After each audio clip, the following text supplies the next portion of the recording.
What's up, my YouTube friends and family?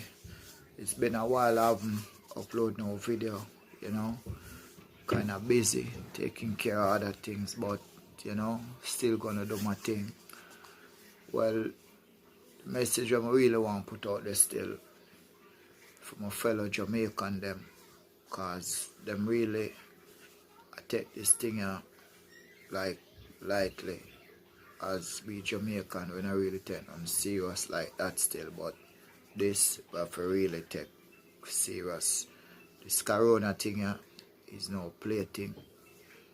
So me I say it's no joke. You see me? And it has sweep for New York, Brooklyn, Queens, and other county. You see me? When you can have at least 1,000 people are dead in a day, that's not nice. You can imagine Jamaica have 1,000 people are dead a day by virus, and plus the violence we are going. We have to really take this thing as serious. So me I say,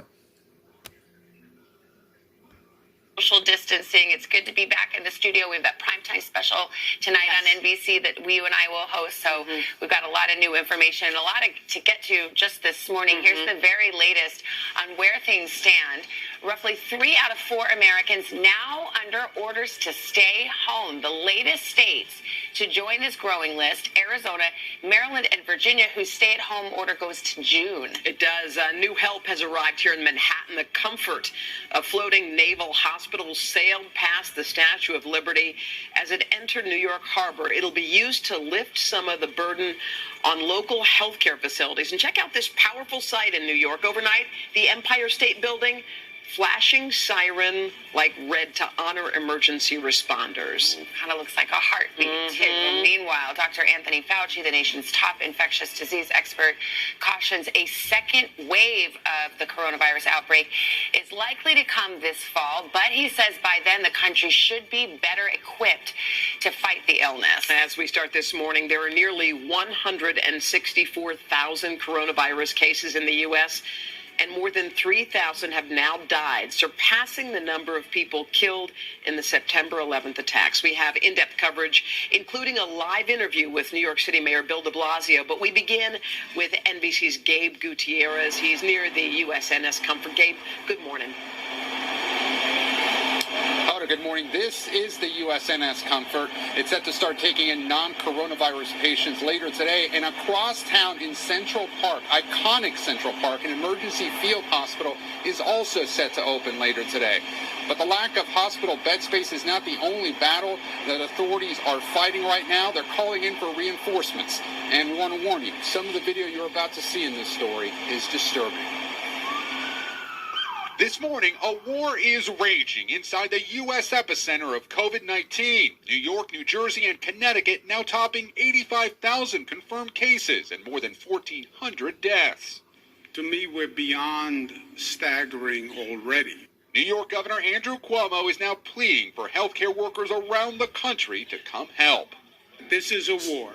The Pentagon announcing a New Jersey National Guardsman is now among the dead, while this disturbing video appears to show a body being lifted onto a refrigerated truck outside a hospital in Brooklyn, a grim reminder of what's at stake.